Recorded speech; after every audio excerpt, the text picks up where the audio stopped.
Hi everybody. So this is take two. I am so sorry. I don't know if I lost internet connection, but that last broadcast just seemed a little bit too choppy. So I thought that I would redo. My name is Jenn DiVittorio, and today I would like to touch on building your brand. And in our business, just like in any other business, your brand really is everything.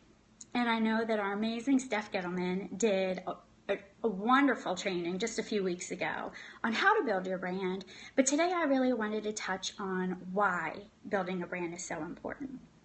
I think so often in our business specifically that people look at it as being different, but in reality, and especially when it comes to your brand, this business is no different than any other. And so today I really want to touch on your brand and how it not only reflects who you are, but what you stand for, what your work ethic is like, and what your product is. And over the course of my career, the last 15 years or so, I have been able to represent a ton of well-known national brands. And, one thing that I've really learned a lot is that although it can take years and years and perhaps even decades to build a phenomenal, well-trusted brand, that sadly it can actually be destroyed in an instant. And so I thought I'd share a few great examples that we all know of. One specifically is Enron. Great example. An insanely successful corporation that literally overnight was brought to its knees because of a few people who made a couple horrible decisions. And another example of a destroyed brand is Lance Armstrong because he wasn't playing by the rules. And then finally, another great example is, oddly enough, Tom Cruise. And what's interesting with him was that because of a couple of very overzealous religious, political, medical comments that he made on a couple of very high-profile interviews with Matt Lauer, Oprah, etc., I think that he accidentally alienated a lot of his fans because he was being so opinionated and so adamant that his beliefs were the correct beliefs. And so I could go on and on and on, but I'm sure you're getting the point. Every Facebook post that you make, every meeting that you go to, every event that you take part of is really critical. Everything needs to be thoughtfully prepared for, and it needs to be intentional. And you want everything to be a real representation of you and your best self so that your customers and your team will trust you. Because in reality, that's what it all comes down to, is trust. The entire reason why, I've had some success selling products and building a team is because people trust me. So my recommendation is that you choose and treat your brand very carefully and very intentionally. So a great example of that is our doctors. I really want you to take a minute and think about them and think about what comes to mind when you think about the doctors, what their brand is. I know that if I stop to think about them, I think of them as being very sophisticated, very classy, highly intelligent, they're very well spoken, they're well trusted, and of course, they've become insanely successful. So we're so fortunate because we already have all of that behind us in our business. But now what I'm asking about is really, what are you bringing to the table? We're so fortunate because we already have a killer brand with our products, but I really want you to focus now on your personal business brand and really take time to think about that and what somebody would say if, they were mentioning you and your business, and how would they describe your brand? So first, easiest recommendation I can make is really to think and act and look like the part of a CEO, because that's what you are now. And what's interesting is that, not only do we not just work in skincare, we work in prestige skincare. Our products were #1 best-selling clinical skincare brand in Nordstrom's once And so really stop and think about what that means and how you need to reflect that into your brand. We all know, and studies have even proven, that when you look good, you feel good, and that boosts your confidence. And when you're confident, you're going to feel more likely to stop and talk and answer questions when you do run into somebody, whether it's out at Target and you happen to run into a prospect of yours, or you're at your son's baseball game and you run into a potential customer or potential teammate, or, one of your husband's friends who stops to ask you and congratulate you on your business and ask you questions about it. If you're not looking your best, feeling your best, you're not going to be up for it. And so that is just one simple suggestion that can make a huge difference. And if you think about it, this business and this advice is no different than any other. Because, I know if I was going out to get my hair done and I sat down in the hair chair and the woman there looked like she hadn't even showered in a week or two, do you think I would let her do my hair? No. It's no different if I went to the dentist. If I sit down in that chair and I see that the poor guy has no teeth or a gold tooth or something crazy like that, am I going to let him work on my teeth? No. Am I going to hire a personal trainer who is morbidly obese and, eats terribly? Of course not. It's just important for all of those business people to reflect their brand. And so I just really want you to stop and think about it. We all need to reflect our brands successfully, just like all of those other professionals do. And then once you successfully build your brand, it's so important too that you maintain it, just like those professionals have to maintain it. So secondly, once you really start to establish your brand, you need to promote it. You want everybody within every single circle of your life to know about you and know about your business.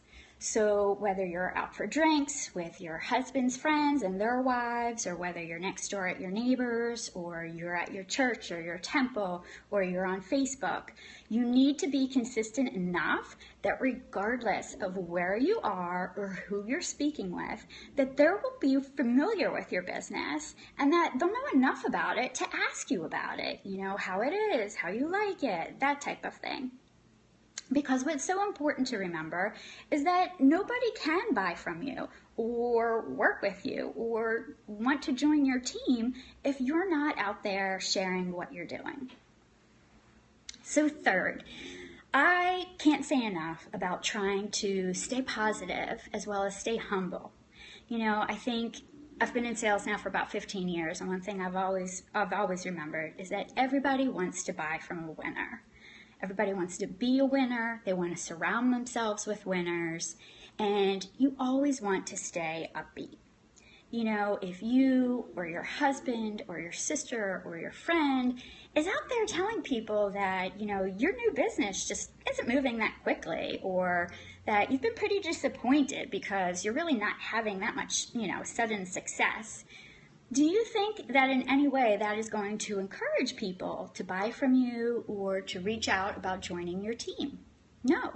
In fact, you're unfortunately really building a brand that suggests that you're not that successful. And obviously, we don't want to do that. So what I recommend is that you share your success, even if it might not be financial success just yet. Share the small successes about how hard you're working and how into this business you are and how much fun you're having. Your Facebook brand should then also be a mirror image of your real life brand and also should be showing you with your best foot forward. So my recommendation when it comes to Facebook is to have a professional looking headshot and to really check your page intentionally each week and look at how your feed is really reflecting your brand and how it's reflecting onto your audience, and be intentional. One thing that I wanted to mention today, and I will be the first one to admit that I was guilty of it as well when I first started this business, I would post on Facebook and I would talk about this business as my quote unquote work. And I would actually put the word work into quotes. as if this isn't really work. And I will tell you that nowadays it's actually become a huge pet peeve of mine, because this absolutely is work.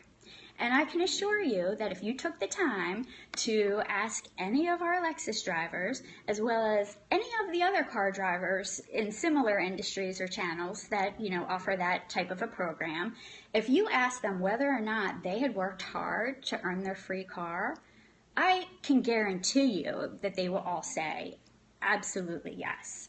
And so I personally think that by putting work into quotes, that we're sort of mocking the work that we do, and that we're actually then guilty of perpetuating so many of the misconceptions that there already are about our business.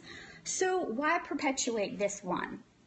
And why would anybody really want to even build a brand that suggests that you aren't really working? Especially if you could build a brand that says that you're an incredibly hard worker. And you know what? This job does take hard work. It takes effort. It takes sacrifice. It's just like any other job. And, I think that we shouldn't be ashamed of hard work. Because, to be honest, I don't know a single person who doesn't respect it. And I get it, not everybody who is watching me today might not be interested in the level of success that I decided to go for and that I've been fortunate enough to enjoy. But I will say that if you do want big success, that you need to own that and you need to work for that. And that too will eventually become part of your brand as well. So a great example of this for me personally was this year at our national convention.